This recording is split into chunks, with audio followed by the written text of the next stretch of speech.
Bonjour à tous, très heureux de vous retrouver pour cette nouvelle émission, l'hebdo. Au sommaire aujourd'hui, page spéciale coronavirus, le professeur Didier Raoult a été entendu par les sénateurs. Il est notamment revenu sur ses déclarations concernant l'évolution de l'épidémie du Covid-19, de la Covid-19. Et il est également revenu sur son traitement à l'hydroxychloroquine, traitement qui fait polémique, je vous le rappelle.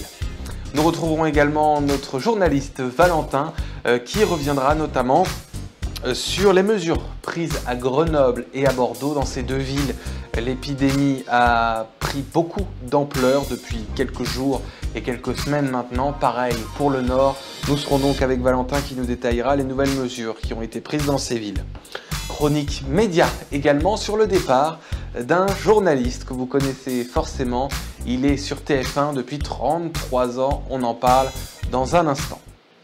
Mais avant de développer toute cette actualité, je vous le rappelle, vous pouvez commenter cette émission juste en dessous de cette vidéo. N'hésitez pas à nous donner votre avis et vous pouvez également nous suivre sur les réseaux sociaux. Il s'affiche actuellement pour Twitter, c'est le @valinfoprod. Pareil pour Instagram et c'est la page Facebook Valinfoprod. Donc n'hésitez pas à nous suivre sur ces pages. Et on ouvre tout de suite notre page spéciale Covid-19.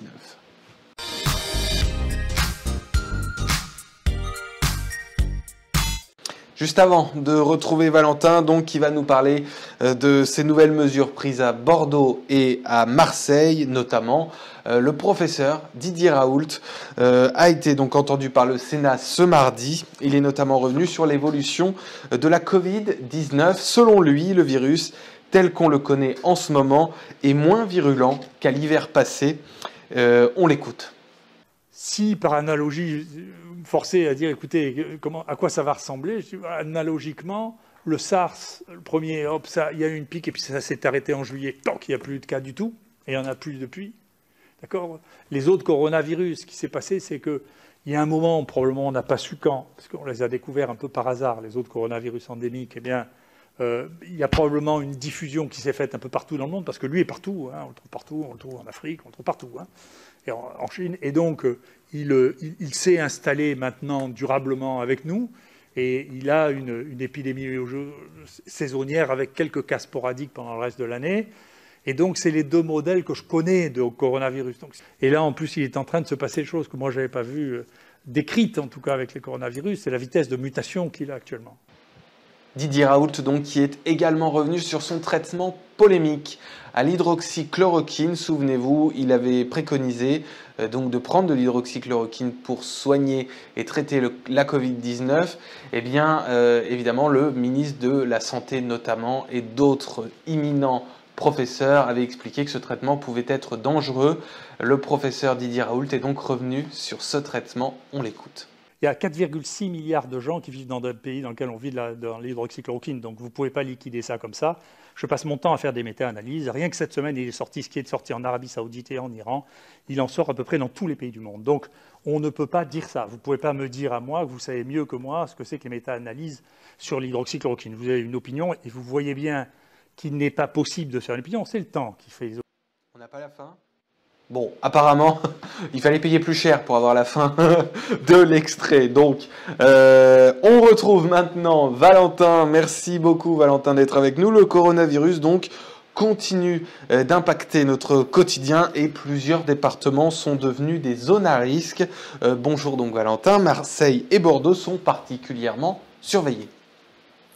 Le virus n'a pas pris de vacances et il continue à circuler en cette rentrée. Le vendredi 11 septembre dernier, le Premier ministre Jean Castex a annoncé de nouvelles mesures pour tenter d'endiguer la propagation du Covid-19. Depuis le mois d'août, le nombre de cas n'a cessé d'augmenter et le nombre d'hospitalisations est également reparti à la hausse. L'augmentation du nombre de cas s'explique notamment par une augmentation de tests PCR positifs. Vous savez, ces petites tiges qu'on vous enfonce dans le nez, qui sont surtout des cas asymptomatiques, donc sans symptômes, donc indétectables entre guillemets à l'œil nu. Le Premier ministre a également annoncé que la quatorzaine était ramenée à 7 jours en ce qui concerne l'isolement. Et la dernière annonce, c'est qu'il y a désormais 42 départements classés en zone rouge, c'est-à-dire des zones où le virus circule activement, Parmi ces 42 départements, 3 sont surveillés de très près, vous l'avez rappelé Valentin, les Bouches-du-Rhône, la Gironde et la Guadeloupe.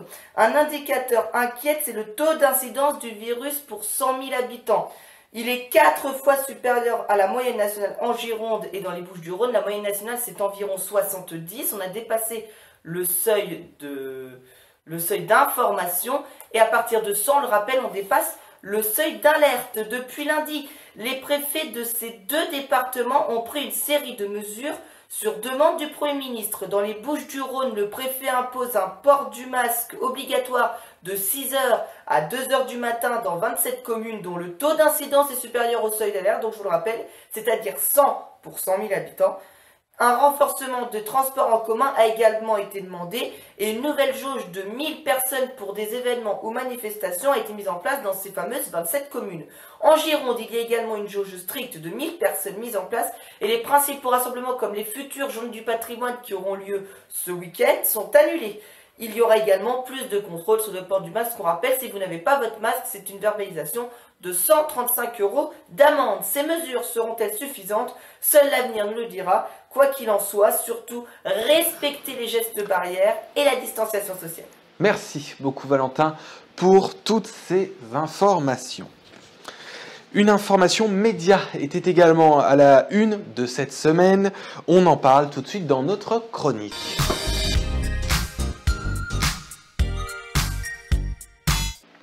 L'information média donc de cette semaine, c'est bien sûr le départ de Jean-Pierre Pernaut du 13h de TF1. Il l'a annoncé lui-même sur Twitter et les réseaux sociaux de manière générale. Je vous propose déjà de l'écouter.